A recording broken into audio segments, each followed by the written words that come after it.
A very good afternoon to you and welcome to Metropole Business Center. This is Tech Tuesday where we talk matters technology, and my name is Tabitha Muthoni. You can join this conversation on our Facebook page at Metropole TV Kenya and also on YouTube at Metropole TV Kenya on the same. My name is Tabitha Muthoni. You can also get talking to me on Twitter at Tabitha Muthoni. Now, let's begin with a look on the tech stories in the country shaping Kenya's tech space. Now, research is still ongoing on the possibility of mixing different COVID-19 vaccines, either to boost immunity or navigate the biting vaccine shortages in parts of the world. Now, as a study has shown that a combination of AstraZeneca and Pfizer vaccines creates a robust immune response. Professor Matthew Snape from the Oxford Vaccine Group said that people who have been double dosed with the AstraZeneca vaccine could have a stronger immune response if they were given a different jab as a booster. He made the comments following results of a clinical trial comparing the current UK strategy of giving 2 doses of either the AstraZeneca or Pfizer vaccines against a combination of the 2 jabs. According to Sky News, results of the study showed people who received the AstraZeneca vaccine first, followed 4 weeks later by a Pfizer dose, produced antibody levels 9 times higher than those given 2 doses of the AstraZeneca jab.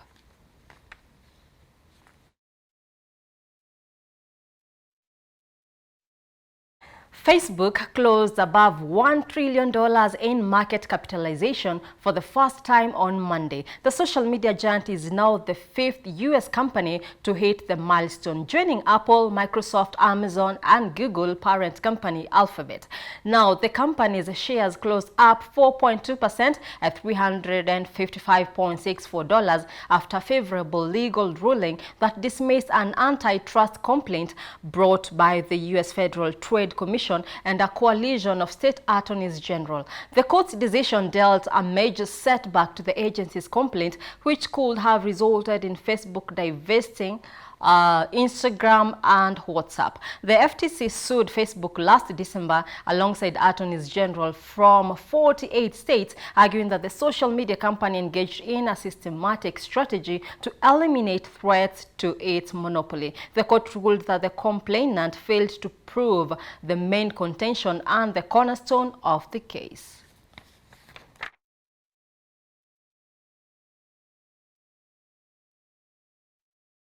Moving on, the government has concluded that Twitter in India is no longer an intermediary and therefore cannot get the legal protection that internet intermediaries receive under Section 79 of the Information Technology Act.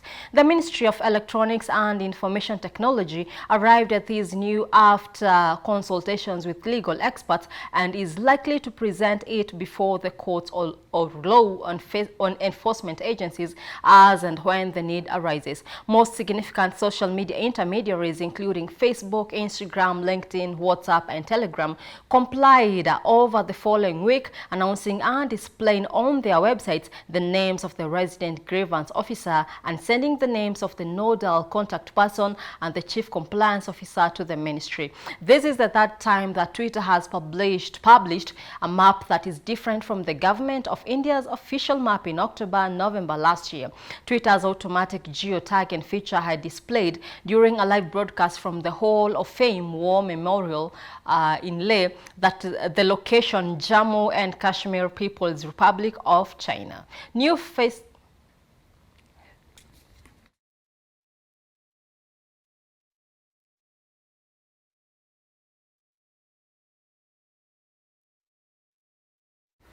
Engineers at MIT and Harvard University have designed a novel face mask that can diagnose the wearer with COVID-19 within about 90 minutes. The masks are embedded with tiny disposable sensors that can be fitted into other face masks and could be adapted to detect other viruses. The sensors are based on freeze-dried cellular machinery that the research team has previously developed for use in paper diagnostics for viruses such as Ebola and Zika. In a new study, the researchers showed that the sensors could be incorporated into not only face masks but also clothing such as lab coats, potentially offering a new way to monitor healthcare workers' exposure to a variety of pathogens or other threats. Researchers say they have demonstrated that they can freeze dry a broad range of synthetic biology sensors to detect viral or bacterial nucleic acids as well as toxic chemicals including nerve toxins. They envision that the platform could enable next generation wearable biosensors for first responders, healthcare personnel and military personnel. The face mask sensors are designed so that they can be activated by the wearer when they are ready to perform the test, and the results are only displayed on the inside of the mask for user privacy.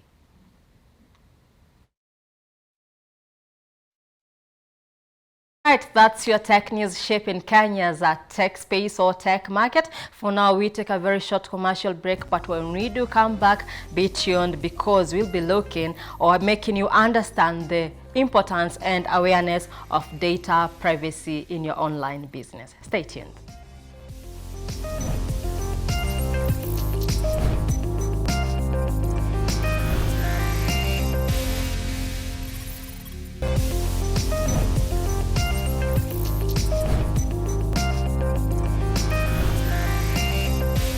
Welcome back. You're still watching Metropole Business Center Tech Tuesday, where we discuss matters technology. And now on this second part, we shall be looking into the importance and awareness of data privacy. Now, according to a recent survey conducted by World Wide Works and commissioned by Zoho, a global technology company, only 36% of Kenyan businesses are aware of privacy laws governing their marketing activities, despite the Data Protection Act being in effect since 2019. Now, even though businesses are concerned about the privacy of customers' data in the hands of third-party vendors, they still rely on them for revenue generation and gathering customer insights. This, in the end, makes it harder for them to move away, a move that led Zoho to remove third-party trackers from its website in 2020. Now, joining us to help discuss this topic or help understand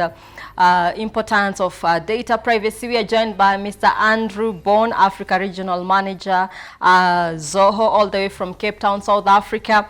Good morning, because it's good morning there. Good morning, Andrew. Good morning. Thank you for having me. Hello, Andrew. Yes, good morning. Thank you for having me. Okay, great. Now, let's begin our conversation. Now, according to, yes. All right, so let's go to, yes, to the first question that we had for you, Andrew. Now, according to the survey which you commissioned, there is clearly a lack of awareness in business privacy laws. May you kindly shed more light on these findings? So it was very interesting. In Kenya, I think it was 63% that weren't aware of the government-issued data protection laws, but 77% of them say that they already had data protection policies implemented in their businesses, which leads us to believe that obviously businesses want to protect their customers. Their customers are vitally important to their business, but they probably have missed out some of the important steps that they need to take to comply with the law. So it's important that businesses look at the law in their country and make sure that they comply, and because the law has been put in place to protect people's data. Great. So then we now understand why is data privacy important for any business, and how can one make sure they secure their data?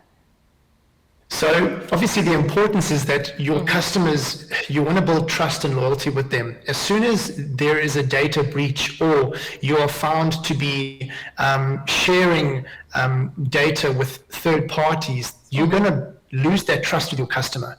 So that's obviously what's important for businesses. And the way that businesses can make sure that they keep this data secure is by using technology that is very secure, encrypted, and that has very good security and privacy policies. So that's what we did at Zoho, is we made sure that we made everything highly secure. We own everything from our data centers all the way through to the coding of our business technology, and we have about 53 apps that businesses use. So we made sure that even on our website, when people go and browse our products, we don't even allow third-party trackers. So it's just as important that businesses do that so that they protect their customers. Great. Now, with that understanding, maybe you can shed more light on what was the main reason, behind your removal of third-party trackers from your website in 2020. You went ahead and removed, these third-party trackers or the ads from your website. What was the reason, or what motivated you to do that? Well, it was mainly our CEO, Sridhar. He wanted to make a big stance. We wanted to make sure that people knew that we were highly secure and that we weren't going to even allow third-party trackers on our websites. Whereas a lot of our competitors have up to 20 trackers on their websites, and we think it's obscure that their customers are paying them for their technology, but they're also allowing these trackers to track, and they then get paid by these other companies. So we just had a very strong stance against this, and so we completely banned it from our websites. And how has that then affected, your way of transacting business? It's important to have, third parties on the website or ad platforms, but how has this then affected your way of conducting business? Well, it just means that we need to pivot the way that we interact with our customers, and pivot the way that we I suppose qualify our leads, because the tracking does allow you to see where the leads come from and their journey through the internet. But we think it's more important to rather protect people's privacy, because in the recent iOS update that Apple did, they allowed their users to decide whether they wanted to be tracked or not. And it was only 13% said that they were happy to be tracked. So that's 87% of people don't want to be tracked. So we want to do what our customers want. So we don't want to track them. And that was the main motivation behind it. Great. Now, maybe Andrew, now we can understand how third-party vendors help us understand how they can utilize their customer information as well as in regards to selling customer data. So it's going to be very tricky. I think if these third-party vendors, are harvesting this data and selling it, I think it's going to be very difficult for them. I think it opens up potential breaches of information, and it's going to be difficult for them to actually compile it, because more and more companies are moving to, and data privacy laws are saying that people have to opt in to being tracked, and they have to opt in to sharing their data. So if the trend is what we saw with the Apple update, then more and more people are going to stop sharing their data, which means it's going to be more difficult for these third-party trackers and these ad revenue businesses.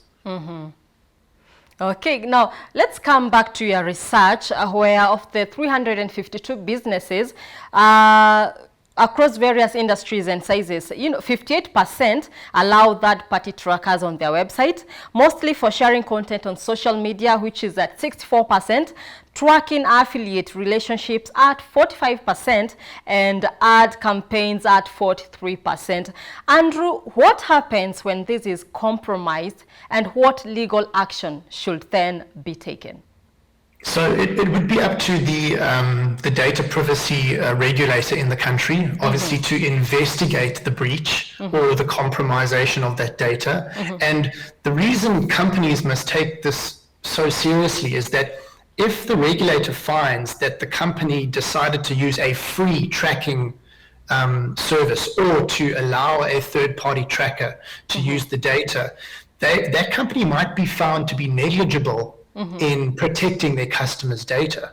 So it's going to be very important to make sure that whatever you're using technology-wise, that it's got proper privacy policies, it's secure, and that you don't fall into that trap where eventually you're labeled as a company that didn't take enough care in protecting your customers' data. Okay, so there is a heavy dependence on digital ad platforms, and the respondents believe that keyword as search ads and social media ads were quite effective for customer conversion, according to the research. Now, let's talk importance of ads for someone who wants to drive business to their end, even with the third parties in play. How can they go about it, and how are the ads really effective for customer conversion?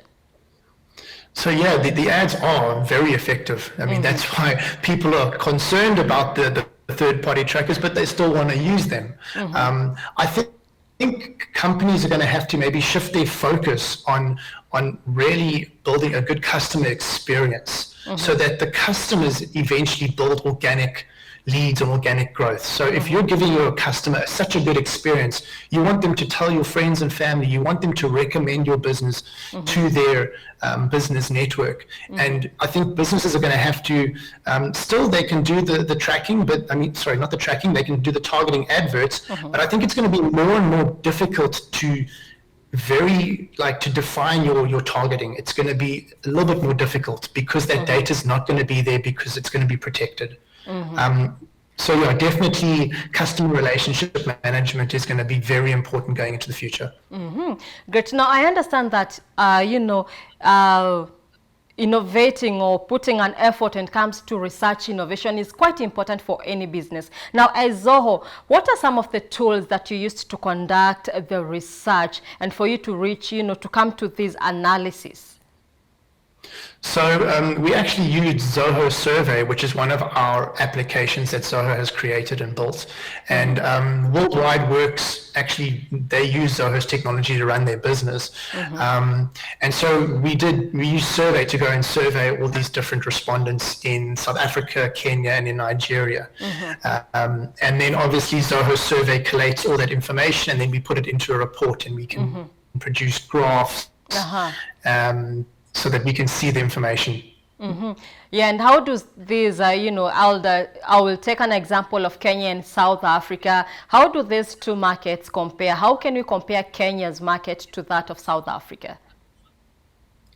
So it was very similar. I think in South Africa, there were, I think, a little bit more people that were unaware of the data privacy laws, which is actually quite interesting because the POPI Act is the South African data privacy law, and that is coming into enforcement on the 1st of July, which is in 2 days' time. So it was quite interesting to see that, but I think you'll see a lot of companies this week have been sending out emails to make sure that their customers are happy to consent to direct marketing. They're putting in place certain technologies to protect the data.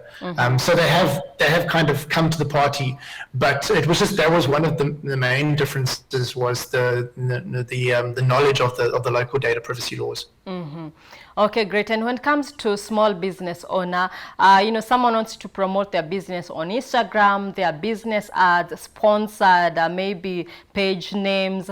How can you say maybe they can approach that so that they can have more customers on their end? That is when it comes to, customer conversion. How do they go about, marketing their page and also managing these ads on their end? It's going to be kind of a hybrid thing, so that they're going to still use the targeting and still see what kind of return on that targeted advertising.